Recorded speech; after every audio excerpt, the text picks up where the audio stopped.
1:08. Buenas noches, amigos. ¿Estáis dispuestos a pasar un poco de miedo? Ese es el planteamiento. Hacía tiempo que no lo sentíamos, pero ¿sabéis? La radio es siempre sorpresa.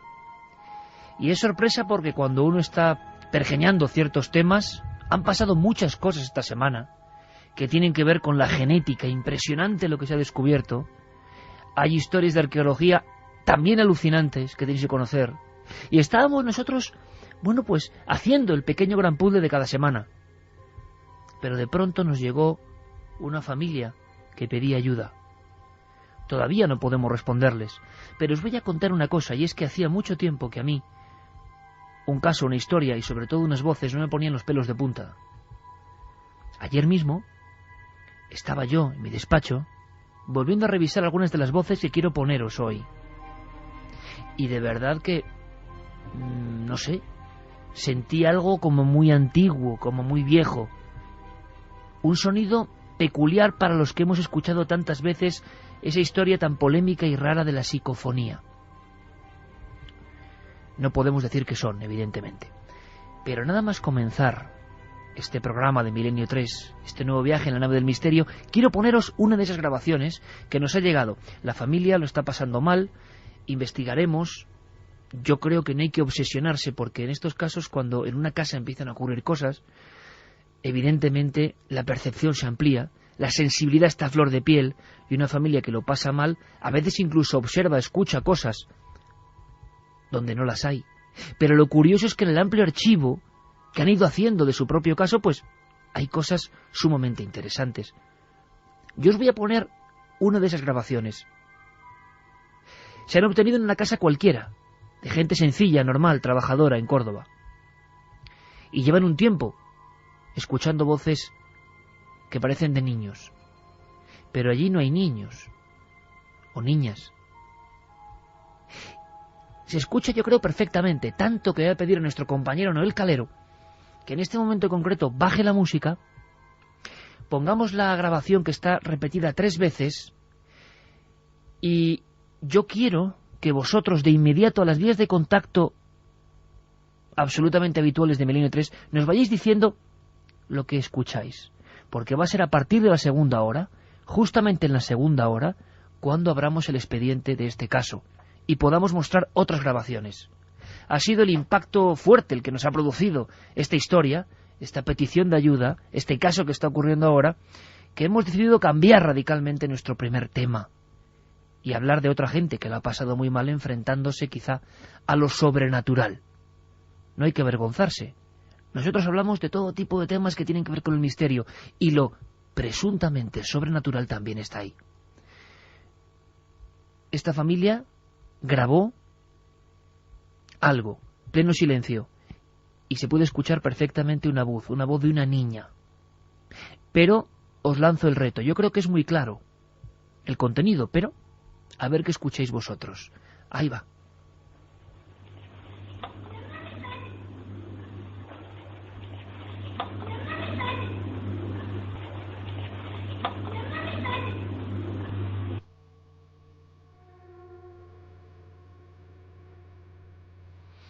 ¿Tú has escuchado algo, Carmen? Buenas madrugadas, Iker. Pues sí, se escucha la voz de una niña que parece de corta edad, muy a lo lejos, una típica voz psicofónica. Pero con el tono y timbre que diría el profesor Germán de Argumosa, ¿eh? Sí, y además dice cosas que, como siempre o casi siempre en las psicofonías, no son nada agradables. No me hagas daño.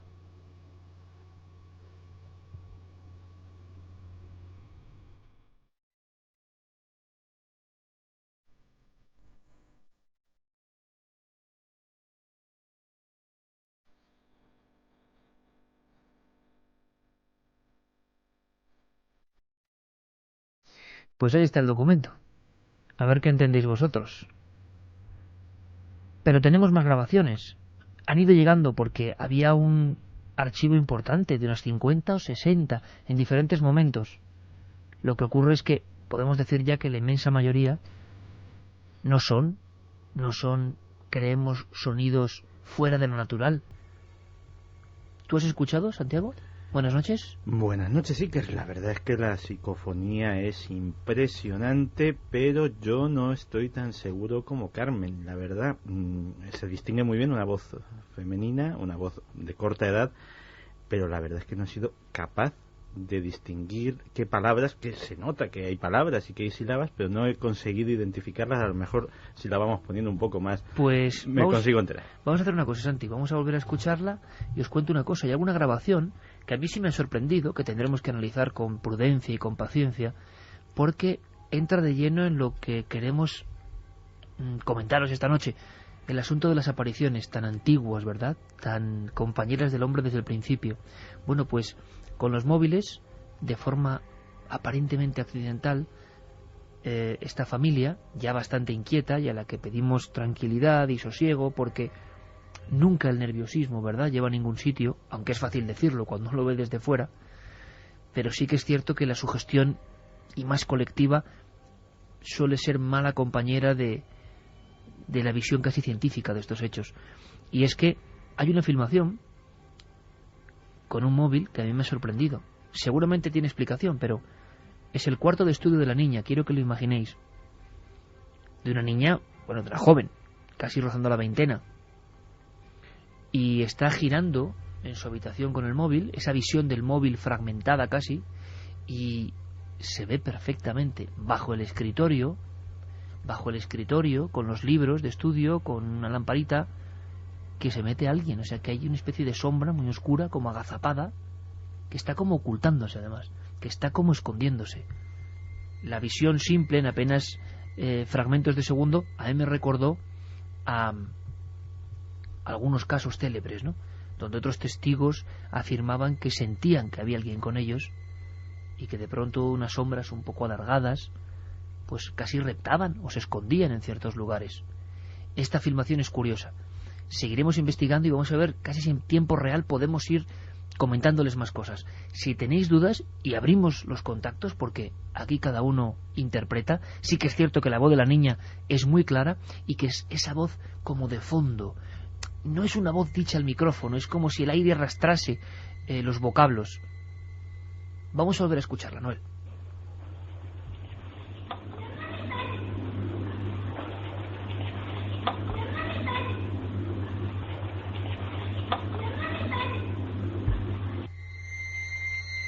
Bueno, que la gente opine, tiene unas vías de contacto y luego lo importante, Carmen, que hay más grabaciones. Ya hay un montón de opiniones y muy diversas, sí que hay gente que entiende algo relacionado con la palabra mamá.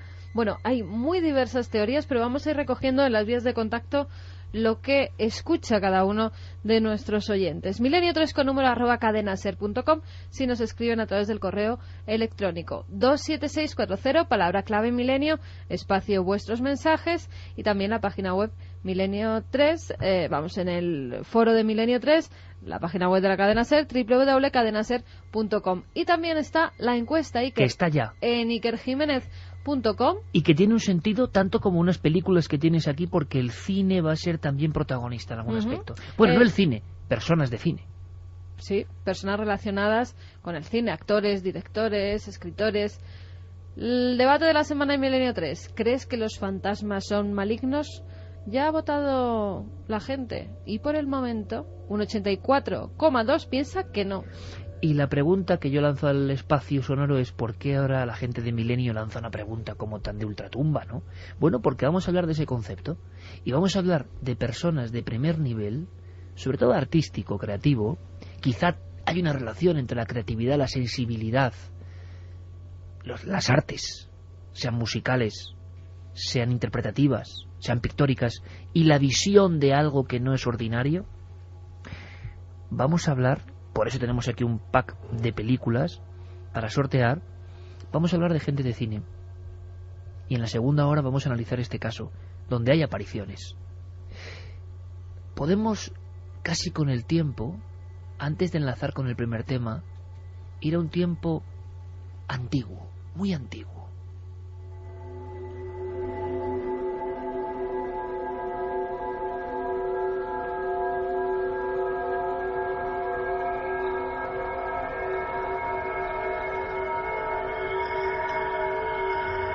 1:18. Gracias por incorporaros a este viaje. Fijaos, hay una sección en el programa de televisión Hermano a la que llamamos Vio un fantasma. Yo creo que era un salto un poco sin red, porque nosotros jamás renegamos de las cosas que nos gustan y que son interesantes y que han interesado al hombre no ahora sino desde siempre. Santiago Camacho fue el heraldo, y sigue siéndolo, de esos casos que sorprenden por la fama y en ocasiones, la mayoría, el prestigio que acompaña a personas que no son de nuestro país y que parece que hay menos rubor en contar que uno ha visto algo cuando está fuera de nuestras fronteras o en el mundo anglosajón. No tienen ningún reparo en contar que vieron quizá un fantasma. Pero Santi solo toca algunos casos. Y hemos pensado, cuando nos ha llegado este caso, que por qué no esta noche refrescar nuestra memoria colectiva con algunas historias. Pero viajando en el tiempo, nos encontramos con que las primeras crónicas, las más antiguas de la humanidad, y tengo el documento en la mano, hablan de un encuentro con un fantasma, y la presencia impone. Muchas veces os he hablado de la epopeya de Gilgamesh, un viaje en busca de la inmortalidad, un viaje a lo profundo del más allá hace 5000 años, en el mundo de Ur, en el mundo de las primeras ciudades, y cuentan que Gilgamesh, en mitad de la noche de la muerte, se encuentra a los espectros, se encuentra a Enkidu, se encuentra al fantasma, o lo que llamarán los griegos aparición, y está ahí como un fragmento del tiempo, como un insecto atrapado en ámbar, como una visión de dolor que no se escapa, que nos dice algo.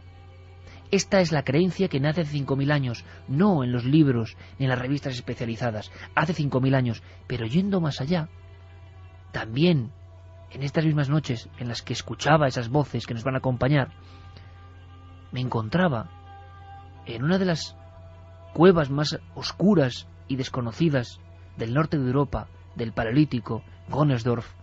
Hay muchas tablillas dibujadas con grabados como hacían los hombres de las cavernas. Hay una que le llaman el espectro. Tiene más de 20.000 años. Y una jauría, imaginaos amigos, de animales, de lo que parecen búfalos, algún que otro caballo, salen en estampida, salen como huyendo de la pared, de esa pared de roca arrancada y convertida en lienzo antiguo. ¿Y sabéis de qué huyen? De una especie de figura que está interpretada como la imagen arquetípica de un fantasma, el típico fantasma que todos tenemos en la mente hace 20.000 años, en una cueva del norte de Europa.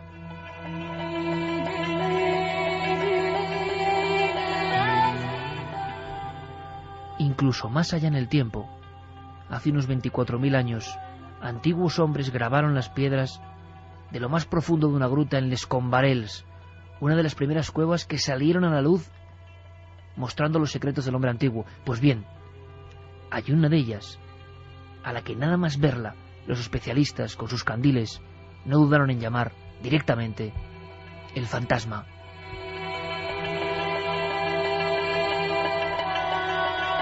Y desde hace 25.000 años hasta ahora, el ser humano, antes de conocer la escritura, antes de dominar el agua o el cielo, ya sabía que el fantasma existía y se aparecía. Quizá no sepamos lo que es, pero mucha gente lo ve. Nuestra misión esta noche, que recordéis y os impresionéis con testimonios de primera calidad. Empezamos con uno, con un actor de cine que se llama, Carmen, se llama Keanu Reeves, conocido de todo el mundo. Su historia oculta quizá no sea tan conocida. Veo que sigue bien la terapia. Así callan las voces y puedo dormir. Necesito dormir, John.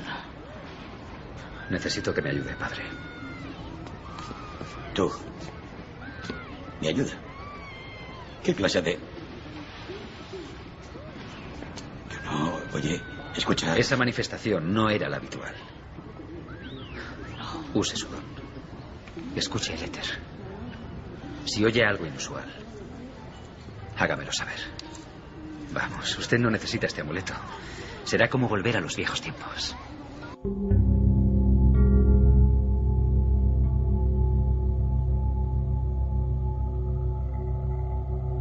Primer expediente, primera sorpresa, gente importante que quizá por serlo, por ser iconos mundiales, no han tenido reparos en decir, sí, creo que yo vi un fantasma. Pues escuchábamos un fragmento de la película Constantine, y esta película es importante en la vida de Keanu Reeves porque justo cuando están en el estreno de la película es cuando él se decide a contar su verdadera historia de terror. Historias con fantasmas, historia en la que él asegura en una entrevista que ve muertos.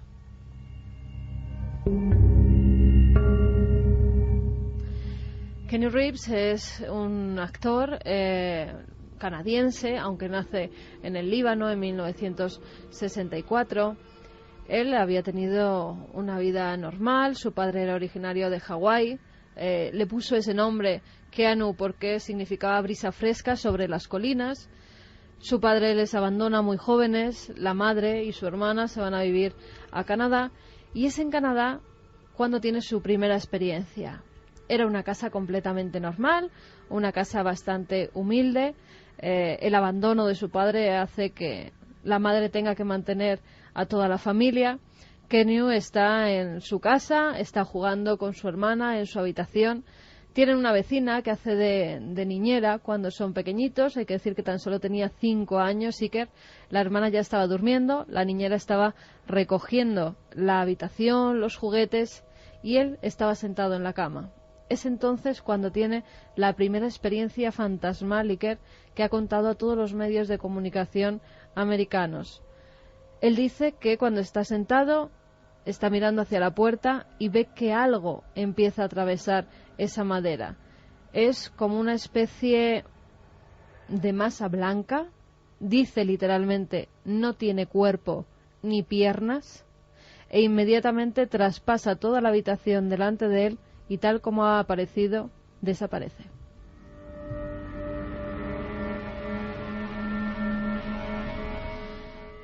La verdad es que ha tenido, después, ya siendo mayor, una vida de éxitos, pero también muy difícil. Sus películas le han dado fama, le han dado dinero, pero su vida personal no ha sido tan fantástica como ha sido su vida profesional. En su vida personal, él conoce a una actriz, a Jennifer Sim, vive varios años con ella, se queda embarazada, esperan con gran ilusión ese niño. Cuando va a dar a luz, ya a los 9 meses, están completamente emocionados con el nacimiento de esa niña, pero en el parto los médicos les dan una mala noticia: la niña ha nacido muerta.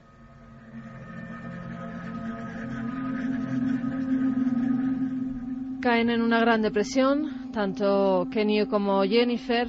Empiezan los problemas de pareja, empiezan a no entenderse hasta que deciden separarse. Ambos llevan una vida pues muy triste porque tienen que tomar medicamentos para dormir, no consiguen superar ese trauma. Keanu Reeves incluso llega a jugarse la vida en la moto por las noches, aparecía por algunas calles de Nueva York con la moto, con las luces apagadas, a toda velocidad, para ver si un camión, un coche se lo llevaban por delante. Ya no significaba para él nada su vida. Pero fíjate, el accidente no lo tuvo él.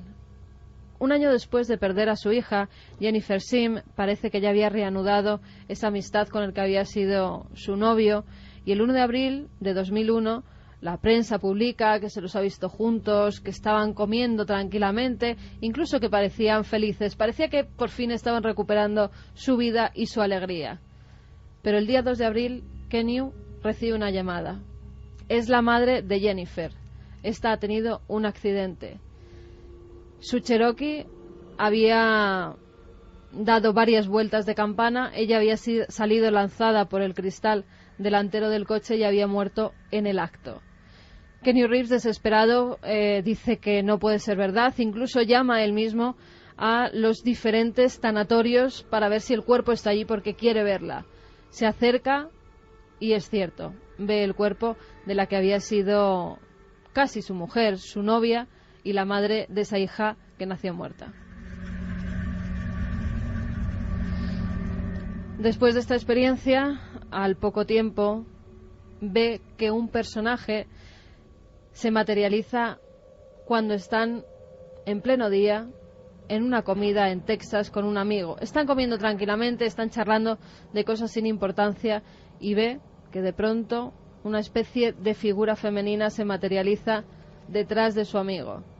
Él cree que es una señal de otro mundo y que puede ser esa novia que perdió la vida en un trágico accidente.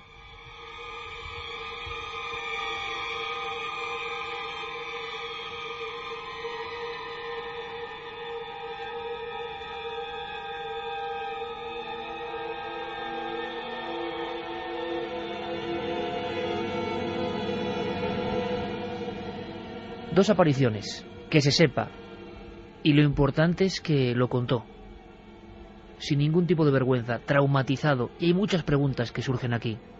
¿Son los barbitúricos, los antidepresivos, sustancias que pueden catalizar mejor una realidad que no existe o existe solo en la mente, o no? Las muertes traumáticas, las vivencias tan intensas en gente tan sensible y tan especial, ¿estallan de alguna forma? ¿Por qué las visiones de fantasmas se parecen tanto a lo dibujado en las cavernas hace 25.000 años, o a lo contado en las tablillas cuneiformes del viaje al más allá de Gilgamesh? Estamos un poco turbios, porque estos casos son fuertes. ¿Por qué no ponemos un poco de música, iba a decir de música de un auténtico gentleman, de un hombre con mucha clase, quizá uno de esos que nunca imaginaríamos que pudo ver un fantasma? Una canción preciosa, melancólica, muestra de quizá la psique de un hombre que hace unas declaraciones que dan la vuelta al mundo hace unos meses, Santiago. Pues sí, porque la verdad es que Sting, de quien estamos hablando, es un personaje que, aparte de ser un músico de una tremenda sensibilidad, actor también, incluso ha participado en musicales en Londres, tiene una relación curiosa con el mundo de lo paranormal o de lo oculto.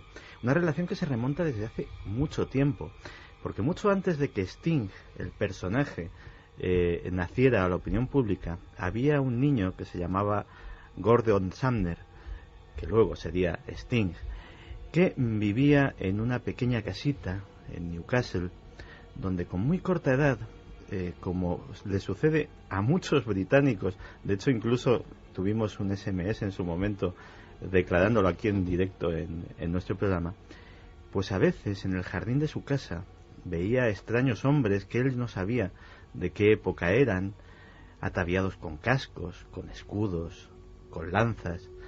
Luego, cuando fue al colegio, supo que eran soldados romanos, o que era lo que parecían, y no sabía si achacarlo a algo de su fantasía infantil, o si realmente a esa corta edad pues ya tenía una sensibilidad especial, como dicen que tienen muchos niños, para ver lo que es invisible para los adultos.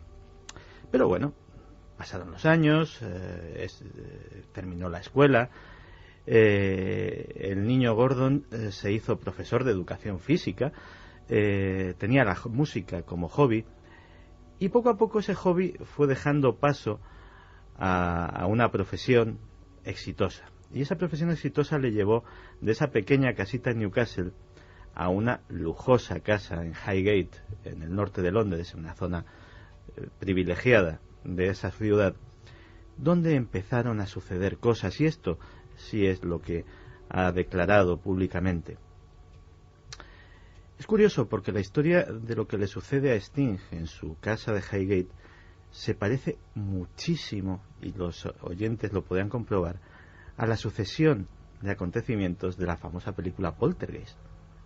Y es que al llegar a esta casa, lo primero que empieza a notar, al principio piensa que es fruto del despiste, a veces, ya sabes, las mudanzas se pierden cosas, pero luego con el paso de los meses siguió sucediendo, y es que objetos que claramente habían sido dejados conscientemente en un lugar desaparecían para no volver a ser vistos nunca.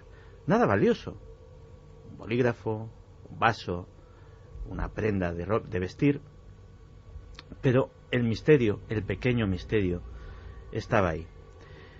El pequeño misterio fue haciéndose cada vez más grande cuando Sting parecía que había recuperado algo de esa sensibilidad de niño, porque cuando se acostaba por la noche, primero empezó a oír susurros.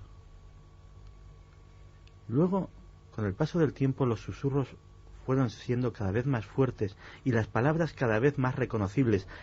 Alguien, como en esa psicofonía que hemos oído hace un rato, le hablaba, y él estaba despierto. A veces las palabras, cuando prendía la luz, continuaban durante unos segundos. No le dio más importancia porque pensaba que tal vez se trataba de, de estas sensaciones que tiene uno en el duermevela, de estos sueños, de este momento en el que uno no está ni enteramente despierto, ni enteramente dormido. Sin embargo, todo cambió cuando nació su hija. Los sucesos comenzaron y sobre todo sucedió uno que ya le despejó absolutamente toda duda de que en aquella casa pasaba algo que escapaba a su control. Una noche en que no había susurros, curiosamente, lo que hubo fueron gritos pidiendo auxilio. Era su hija. Salían de la habitación de su hija. Como todo padre alarmado, se levantó corriendo, abrió la puerta y la escena que tenía ante sus ojos era digna precisamente de esa película. La habitación de la niña había sido decorado pues con todo el amor que los padres ponen en estas cosas. Y a Sting le gustaban los móviles, los juguetitos estos que se cuelgan del techo y que tienen piezas que flotan y que también le agradan mucho a los niños. Había varios en la habitación. Aquellos móviles estaban girando enloquecidos, como si tuvieran un motor que los impulsaba a toda velocidad. La niña se había dado cuenta y estaba asustada porque, a pesar de que apenas podía hablar, se daba cuenta de que aquello era antinatural. Por supuesto, la primera idea racional que se le ocurrió fue mirar la ventana, una corriente de aire. Estaba todo cerrado. Así que sacó a su hija de la cuna, se la llevó en brazos, cerró la puerta y tomó una decisión. Una decisión curiosa, al menos para nosotros, pero a lo mejor no tan curiosa si eres un inglés de pura cepa y has mamado estas historias desde pequeño. Y es que recurrió a un grupo de cazafantasmas profesionales, llamémoslo así, de parapsicólogos. Supongo que parecidos a nuestro grupo EPTA o a otros por el estilo que han circulado por nuestro país. Y el caso es que algo de éxito debieron de tener, porque efectivamente lo que relata Sting es que tras la intervención de este grupo de parapsicólogos, la casa quedó tranquila, las cosas dejaron de perderse, los susurros se callaron y los juguetes no se movieron más que para hacer reír a la niña. 1:37. Vías abiertas 27640, palabra clave milenio, para contarnos vuestras experiencias, vuestra opinión sobre las voces. La investigación comienza en la segunda hora de esas otras voces, algunas yo creo que bastante impresionantes. También en milenio3@cadenaser.com y en la web de la cadena SER. Estoy acordándome ahora e incorporo otro caso a la limón antes de que Carmen nos cuente otra historia de una célebre actriz cuyo suceso ya podemos definir casi como grave. Pero cuando Santiago Camacho estaba hablando de esa zona de Londres, me acuerdo perfectamente cómo un verano coincidimos con un gran deportista español. Acabó de jugar una final de la Copa de Europa. Guardameta de todos conocidos del equipo del Arsenal de Londres, Almunia. Y como él luego hizo declaraciones, y nosotros desde luego mantuvimos el secreto profesional a ultranza, podemos contar algunos detalles de uno de los casos que de verdad ponen los pelos de punta, la carne de gallina. ¿Por qué? por una simple descripción, por una simple diapositiva y por cómo te lo cuentan. Seguidores del programa, personas curiosas, pero que jamás se habían encontrado con lo extraño. Almunia y su esposa, su joven esposa.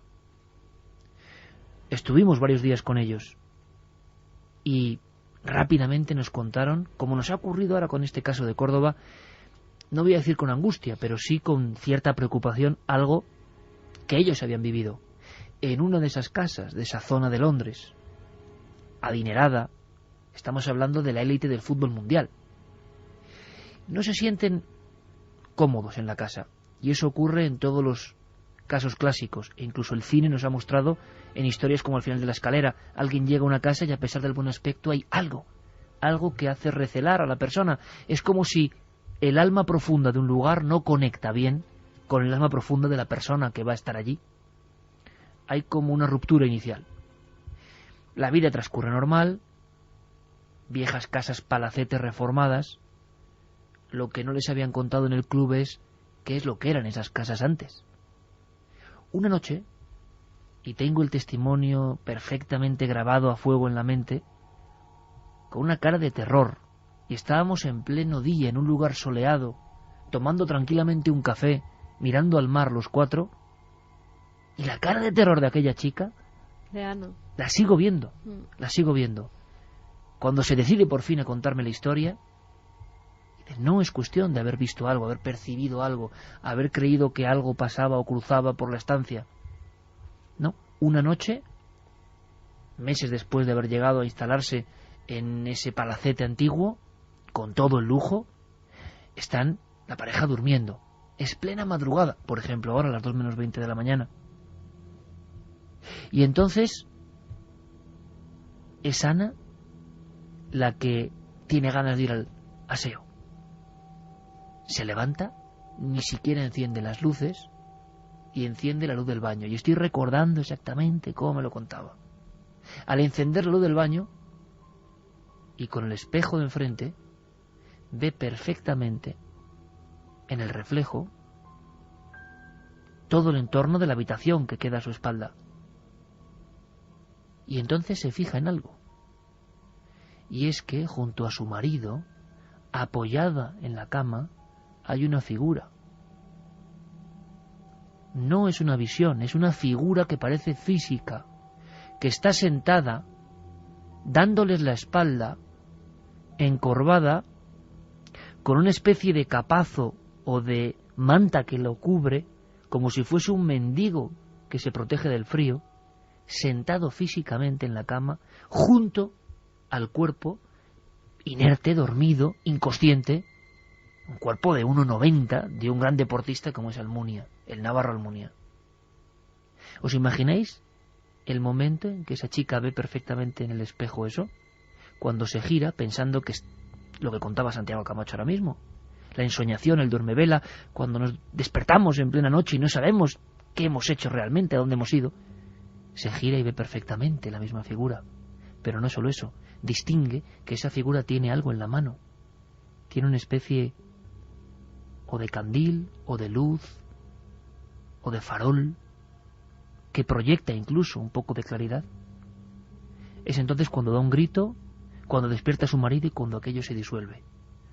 Ocurrió no muy lejos de la casa de Sting. ¿Qué era esa casa antes? Desde luego ellos investigaron sobre el pasado del propio domicilio. Era un hospital psiquiátrico. Un viejo hospital psiquiátrico reformado.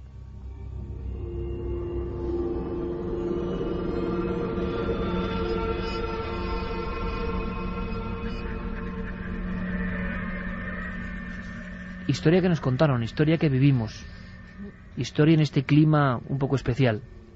Vamos con cine. Vamos con una actriz, se llama Gina Gerson. Todo el mundo la conocerá por los papeles que hizo, por ejemplo, en Melrose Place y también en Showgirls. Una actriz morena, de labios carnosos, muy guapa. La comparaban en ocasiones con actrices antiguas de gran físico. Pero fíjate, ella tiene una historia especial. Esta actriz estadounidense nace un 10 de junio de 1962 en Los Ángeles, en California. Ella está estudiando en Nueva York, en el Emerson College, y dice que tiene allí una experiencia que la marcaría de por vida, y que era hasta tal punto que ha tenido insomnio durante toda su vida. ¿Y por qué?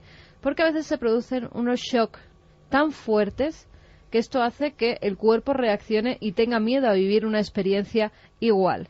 Y en este caso viene muy a colación la encuesta de ¿crees que los fantasmas son malignos?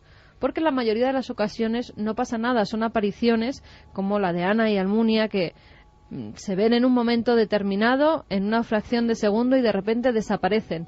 Pero ¿y cuando dejan secuelas físicas?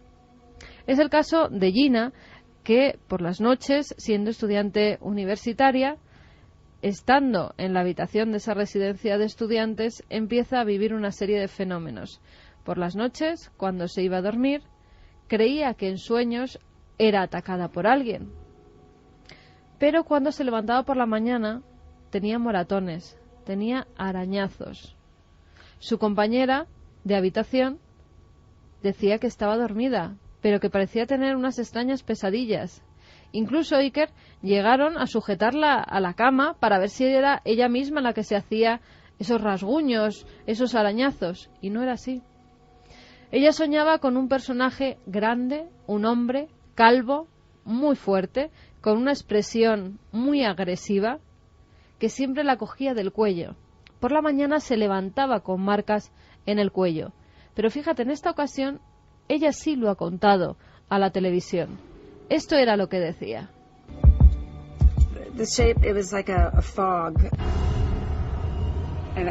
La forma era como de una niebla y se movía.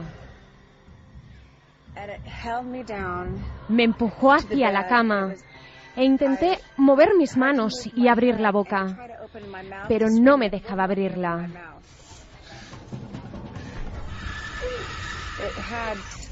Tenía como la forma de una cara y con hombros, y no me dejaba moverme. De cualquier forma, no era una buena energía. Físicamente sentía como si no me dejara respirar. Pensaba que me iba a morir.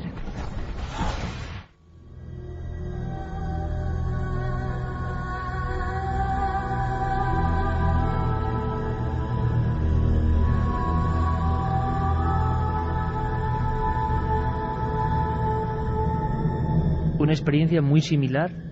Realmente lo que hemos escuchado es el testimonio de Belinda Carlisle, otra célebre cantante en este caso, sí, que contaba algo prácticamente idéntico. La expresión de alguien y casi la asfixia o el sueño paralizante. Sí, eran los dos casos, Iker, de mujeres que han sido atacadas, digámoslo así, por seres fantasmales. En el caso que hemos escuchado de Belinda, ella sí que veía una especie de neblina, tal y como decía, azulada, que la impedía moverse de la cama, que incluso la impedía gritar por esas manos que se aferraban a su cuello. Belinda, además, decía que desde siempre había sido una niña bastante interesada por todo lo paranormal, que incluso de jovencita, como suele ocurrir muy a menudo, pues había realizado alguna ouija con sus amigos, y que tal vez eso había dejado algún residuo paranormal en alguna de sus viviendas, o que incluso viajaba con ella, porque decía Iker que fuera donde fuera, las casas que visitara, ella seguía teniendo esa serie de fenómenos, seguía presenciando apariciones fantasmales. Ella tiene casas en Londres, en Francia, en Estados Unidos, y en todos los lugares ha vivido esas experiencias traumáticas. Además, fíjate, dice que su padre era indio, que además era una persona muy creyente en las vidas anteriores, creía que sus antepasados indios se podían aparecer, incluso relataba de otros antepasados que habían tenido esas experiencias fantasmales, y ella cree que es por ese pasado que también le persiguen los fantasmas. Ya lo tiene como una cosa normal, pero fíjate, Iker, tuvo que estar en tratamiento durante varios años e incluso llegó a estar ingresada tras vivir una experiencia que hoy por hoy no han podido explicar. Ella, con 17 años, está en casa de sus padres en California, está sentada en una silla, había estado leyendo, en un momento dado empieza a tener mucho sueño, se duerme y se despierta con el roce de alguien que la toca el brazo. Enseguida da un respingo en la silla y se da cuenta de que no está sentada, que está elevada unos centímetros encima de la silla. Su madre es testigo de esos hechos. Eso le causa un trauma a Iker, que durante días no la deja dormir, que durante días además está como en estado de shock, hasta que sus padres deciden ingresarla en un centro para que intenten explicarla por qué ha vivido esa serie de fenómenos. Pero la otra persona de la que hablábamos, son Gina, dos casos muy parecidos, tanto en la actriz como en la cantante. Son muy parecidos porque además tienen en común que ha sido en la cama, que ellas, en el caso de Belinda, estaba despierta y consciente. En el caso de Gina no, era siempre como un sueño, una pesadilla en la que se aparecía un hombre grande, un hombre calvo. Parecía además que iba vestido de otra época y era muy agresivo. Y además quedémonos con esos datos porque luego tendrán un significado para explicar su historia. Cosa importante, actriz importante dentro del mundo de Hollywood, y Belinda Carlisle contándolo con esta absoluta frialdad, esas agresiones, esa expresión, una de las cantantes que más discos vendió en los años 80 y parte de los 90. ¿Escuchamos ahora a Gina Gerson? Escuchamos a Gina cómo tiene esas apariciones y lo que significan para ella.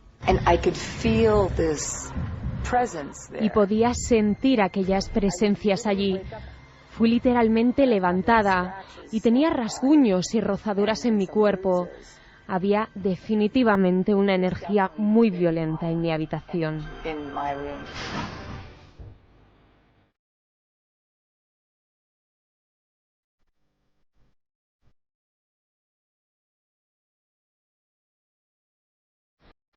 Pues Gina decide investigar.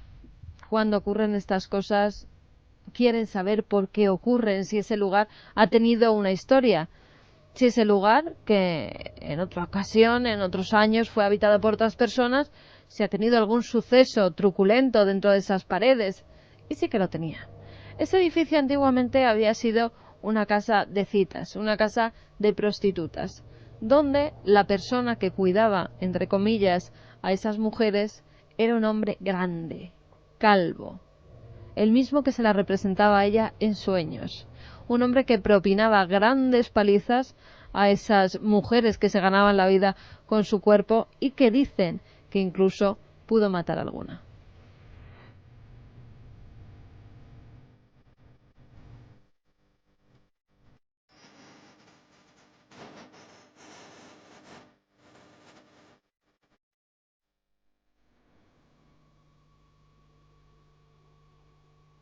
He encontrado los números. Corresponden a la casa prefabricada de tu madre. Es ahí a donde debemos ir.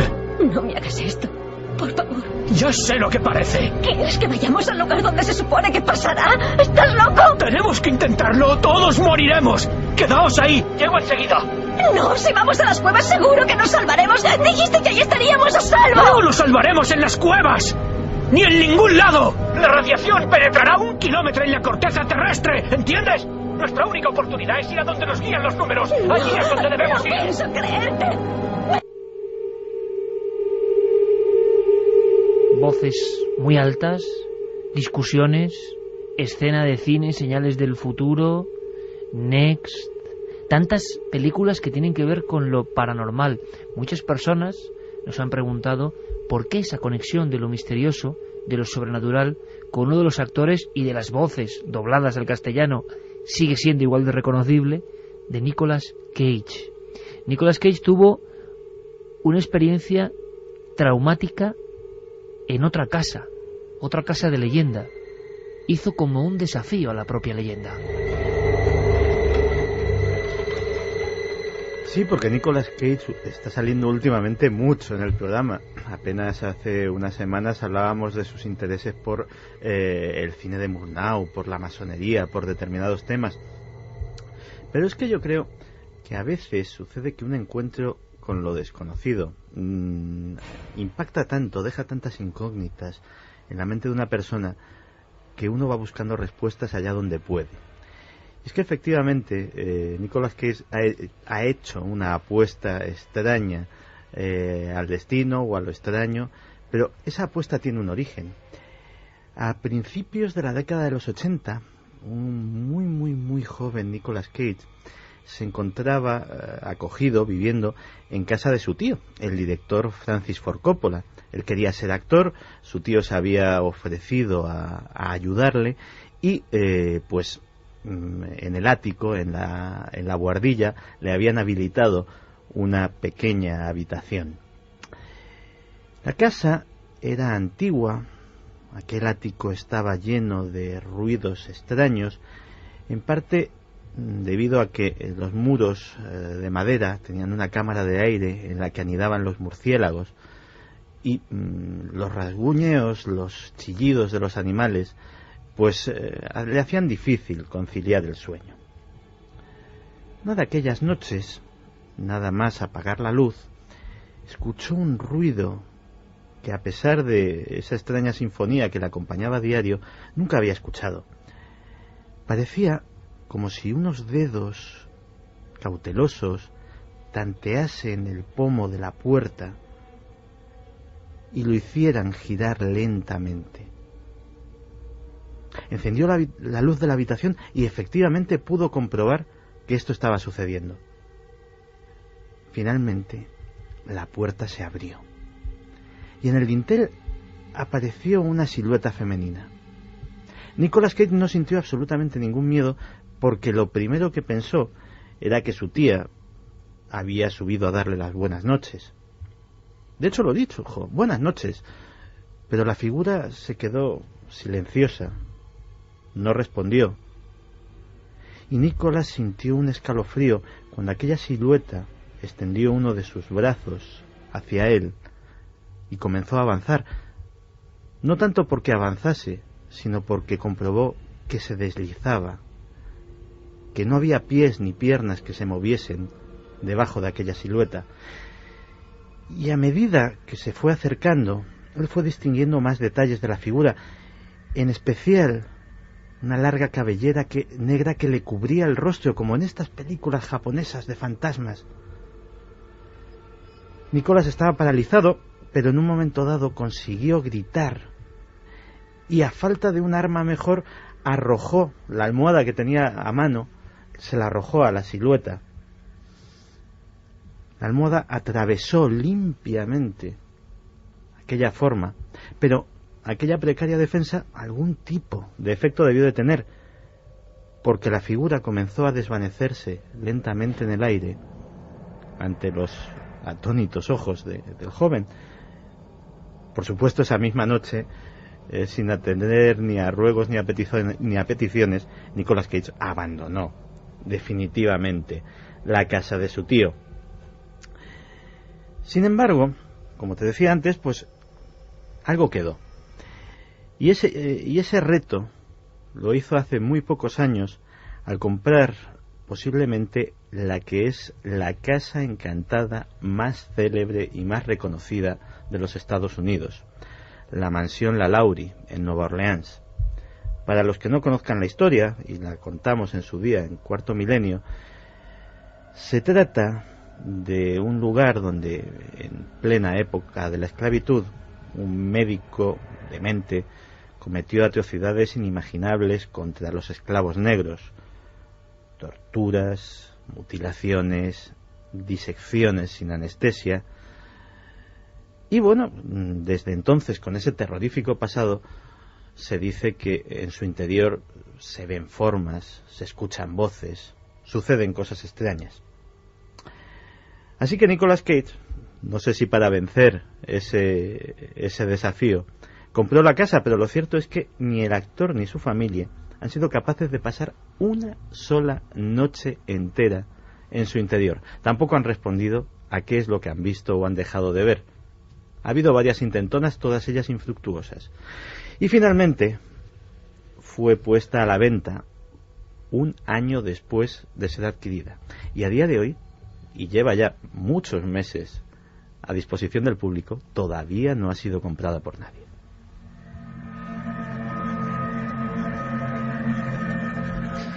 Nicolas Cage, Keanu Reeves, Belinda Carlisle, protagonistas que lo hicieron público. No estamos hablando solo de gente célebre e importante, reconocida a nivel mundial, sino que además fueron lo suficientemente valientes para decir sí, creo que yo he visto un fantasma. Y hacerlo con todos los detalles, cosa que yo creo que, por ejemplo, en España, con esa vergüenza o ese rubor que tenemos, o quizá porque la gente no ha visto estas cosas, aunque no lo creo, pues no podemos ni imaginarlo. Personajes que, y estáis escuchando las declaraciones, lo dijeron como para hacer un autoexorcismo, para quitarse ese peso, esa angustia. En la segunda hora continuamos con casos de personas célebres que seguro que ya no vais a poder olvidar. La cara oculta de estos ídolos, sus encuentros con lo luminoso, lo extraño, quizá con un fantasma, y abrimos también nuestro capítulo de investigación de un caso que está ocurriendo ahora mismo.